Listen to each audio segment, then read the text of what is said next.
Um, Honestly, when it first happened, I didn't even realize like I was injured until they were walking me off the field. It was definitely a little scary moment because that's never really happened to me before. I've never been in that type of scenario where I was like unconscious and whatnot. So definitely a weird situation, but I think I'm okay. I'll be all right. Get you over there and start asking the usual questions. I mean, was it fuzzy, foggy at all for you, or Yes, were you that's okay? yeah, really foggy, really fuzzy at first. When I was in the tent, they were explaining to me like what just happened, and it took me a minute to understand it, like what exactly just took place. But I think after I got in the locker room and started just relaxing and sitting there for a second, it started all coming back and it started making sense. But yeah, it just happened so fast, I didn't even realize like what actually just happened. Did you But see the hit? yeah, I saw the hit. I saw it like the next day or the day after, and like it was pretty vicious. Can you He believe it? caught me. I did it like because like when it happened, I didn't even know like what happened. I didn't. It just all like it happened so fast. But yeah, he definitely caught me. I should probably have my head on a little bit better of a swivel, but he caught me. At a Did you just caught me at a good did you time. see the Florida State player walking off the field? He did a little sleep motion Yeah, they told gesture. me about it like after I didn't like get to see it or anything. They told me about it. You know, I'm not sure he had to do all that or had to do all that was necessary, but uh, it is what it is, I guess. I don't Was know. that just a part of football, or did you think it was a dirty hit after you saw what happened? I kind of see both sides, but to me, I don't feel like it was really necessary. I don't really think I was as close to the play or like needed like I wasn't near the ball, like I wasn't about to make the tackle, so I don't feel like he had to, you know, go to that extent of hitting me like that. I think he could have, maybe just hit me in the shoulder or hit me lower, and it might have been a better outcome. But I guess kind of is part of football a little bit, but I don't think I think when you go a little bit too far, then that's when people start asking questions and start raising eyebrows. So I thought it was just I thought it was a little bit uncalled for. Was it good to see your teammates finish off and get the win? Oh yeah, definitely. It was real good to see them finish off, and a guy like AJ Terrell be able to get in there and get the job done. I think that was a good, valuable experience for him. In that type of game, that type of ball game. So, and you were already thin at corner, so it was good to see him step up as a young guy. What was going through your mind when Kelly fumbled the ball and then Van came up with the interception? I was in there. I was in the locker room watching it on TV. I was like, man, no way that this is happening right now. But Van came up big, and I'm really proud for him. I feel like he really deserved that. He really deserves a big play. He's been very consistent for us this season. So, I was ecstatic too, just because he's a ball player, and then the secondary, making a big play in crunch time. So, it was real good to see him, make What's your that. practice status for this about this week, and kind of just take us through where you're at as far as the protocol? I'm not really sure. I still got to get with Danny and the doctors and see what they think's best for me. As of right now, I feel personally, I feel okay, but it's still up to them ultimately, and we'll see going forward. But yeah, I'm not really sure how it'll go as far as like practice and stuff like that yet. Have you had any lingering symptoms? No, I don't think I've had any lingering symptoms. The worst that was for me was I just had a little slight headache the next day, but I don't think it was anything. I haven't had anything else as far as like bad symptoms or anything, which is I'm very thankful for that. Ryan, what's the mood been like in the cornerback room? Because Yeah.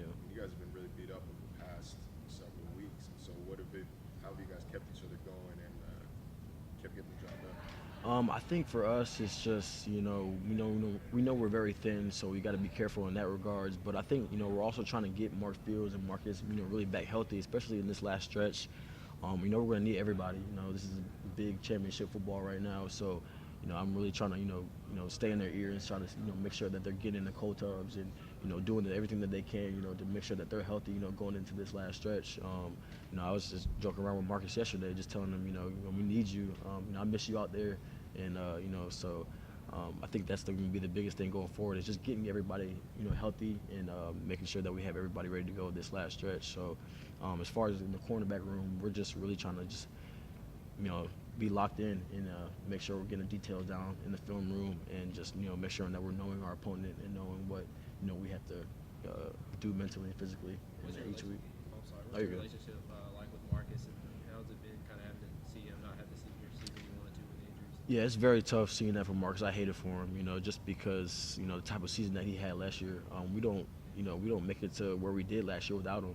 He was a big piece to why we were successful last year, and I know it hurts him to not be able to be out there and contribute with us. So It's very tough that how like the situation that it went for him. So I know he's trying his best to get back in and just contribute to whatever he can this last stretch. But we have a good relationship. Me and him have always been close. Two guys that came in together as far as in the same class. So definitely trying to get him back in there. What's his You guys boost? went to a great 2-year stretch at Grayson, Robert and Lane, then Yeah. you and David.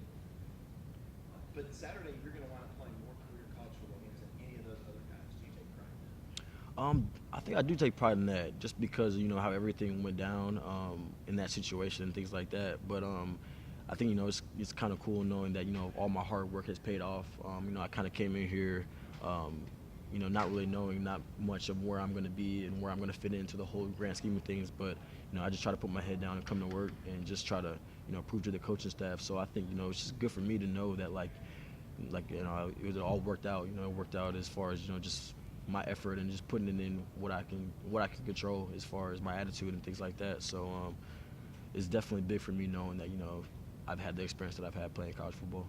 How emotional do you think you'll be standing on the hill for the final time? Wait, say that How again? emotional do you think you'll be standing on the top of the hill for the final time? Very emotional. Just very surreal how fast it went, especially this season. I felt like this season just flew by as far as compared to last year. I felt last year we were playing forever. It felt like, but it's just going to be a lot of emotions, a lot of just everything, and then seeing Coach Sweeney down there at the bottom, and then when they call us the seniors out, and then my parents being out there, just knowing that they're proud of me and proud of what I was able to do, and me being proud of myself. So it's definitely going to be a lot of emotions for me. I'm gonna enjoy it though. Now that you've reached this point in the season with the success you guys have had, would anything less than another playoff appearance be a disappointment to you? Because the bar's been raised so high. Yeah, I think it's going to be a very disappointing. I think a lot of us still are just really locked in and really focused on what we got to do to get to the college football playoff. I think we have a lot of guys who've been here before and who have been in these situations. So I think we're up to the task, and I think going forward, man, we just got to keep the foot on the gas and make sure that we're locked into the little details, and it'll take care of itself. Because at the end of the day, I think Coach Sweeney always harps on it, like if we're going to lose, it's losing to Clemson. It's not losing to anybody else. Each opponent each week is Clemson, and that's the way we got to look at it, going forward. So if we don't beat ourselves, then I think the rest will take care of itself, because I think we have all the pieces and talent that we need at each position to make another run at this. So I think we're all excited about the challenge.